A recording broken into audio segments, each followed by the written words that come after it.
السلام علیکم ورحمۃ اللہ وبرکاتہ نحمده ونصلی علی رسولہ الکریم اما بعد۔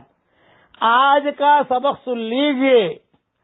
آج کے سبق کی سرخی ہے جیل سے چھٹکارے کا نبوی نسخہ۔ اب قصہ سنیے۔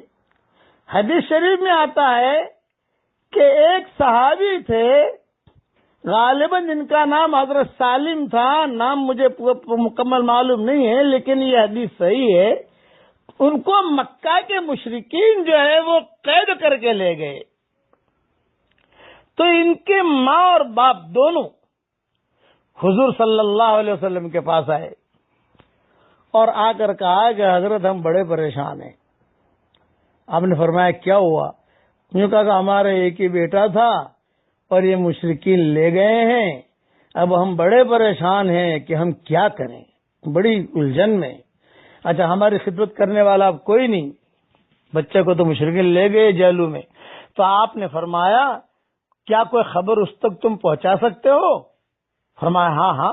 فرمایا کہ تم ایک کام کرو، اس کو کہو کہ جیل میں لا حول ولا قوت الا باللہ بہت پڑھا کرے۔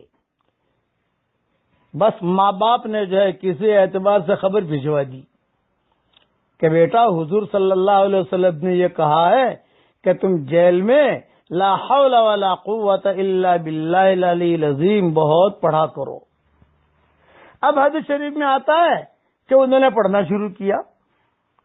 ایک مرتبہ رات کا وقت تھا تو صحابی کہتے تھے کہ میں تو پڑھتا رہتا تھا، میں اچانک میں نے دیکھا کہ میری بیڑیاں ٹوٹی ہوئی ہیں، پھر میں نے دیکھا کہ دروازہ کھلا ہوا ہے، پھر میں نے دیکھا جو پولیس والے ہیں وہ بھی سوئے ہوئے ہیں، یعنی سب راستہ بالکل کلیئر ہے۔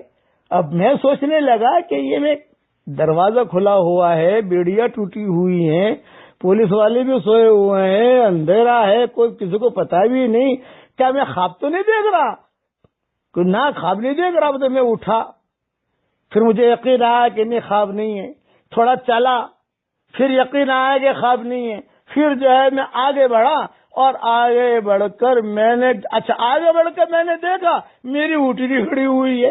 میری کار، آدمی کی کار ہوتی ہے، آدمی کی موٹر سائیکل ہوتی ہے تو آدمی کو فوراً پتہ چلتا ہے کہ ہاں یہ آدمی کو اپنی کار کا ایک اندازہ ہوتا ہے۔ اب انہوں نے کہا میں تو جو ہے اٹھنی پر بیٹھا اور مدینہ کی طرف بھاگا۔ راستے میں دیکھا تو بہت اٹھنیاں مشرکوں کی کھڑی ہے، بے ایمانوں کی۔ میں نے ان اٹھنیوں کو بھی ہٹا لیا اور سیدھا مدینہ منورہ پہنچا۔ اب مدینہ منورہ پہنچ کر گھر پر جا کر باہر جو ہے اپنے آنگن میں اٹھنیاں باندھنی شروع کی۔ ماں باپ دونوں باتیں کر رہے تھے۔ ماں باپ نے کہا، یاد کر رہے تھے بیٹے کو، تو ماں نے کہا کہ پتہ نہیں کب آئے گا۔ نافع نام تھا ان کا، کیا نام تھا وہ صحابی کے تو مجھے یاد نہیں، لیکن یہ کہا کہ وہ کب آئے گا بیٹا، بہت یاد آ رہا ہے۔ اچانک جو ہے کھڑکھڑ کی آواز سنی۔ جب کھڑکھڑ کی آواز سنی تو پھر دونوں ماں باپ جو ہے وہ نکلے۔ دونوں ماں باپ گھر سے نکلے تو بیٹا سامنے۔ ارے کیسے آیا؟ تو بیٹے نے کہا لا حول ولا قوت الا باللہ، لا حول ولا قوت الا باللہ، لا حول ولا قوت الا باللہ۔ ماں باپ سمجھ گئے کہ نبی کی بات تجربے کے لیے نہیں ہوتی، نبی کی بات یقین کے ساتھ ہوتی ہے۔ اب جو ہے روایت میں آتا ہے کہ ماں باپ بہت خوش ہوئے، گلے سے ملے، روئے، بیٹا آ گیا الحمدللہ، لیکن یہ مال لے کر جو تو آیا ہے بھئی یہ مال تو ہمارا نہیں ہے۔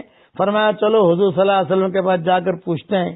حضور صلی اللہ علیہ وسلم کے پاس آئے اور حضور کو کہا، ملاقات کی تو حضور نے فرمایا کہ ماشاءاللہ آ گئے لا حول ولا قوت الا باللہ، لا حول ولا قوت الا باللہ۔ ماں باپ نے پوچھا کہ حضرت یہ مال لایا ہے اس کا کیا؟ آپ نے فرمایا رزق ساقہ اللہ علیکم، یہ اللہ نے تمہارے لیے روزی مقدر کی تھی اور تمہارے لیے یہ چیز حلال ہے۔ یہ حضور نے ان کے لیے کہا کہ تمہارے لیے یہ چیز حلال ہے۔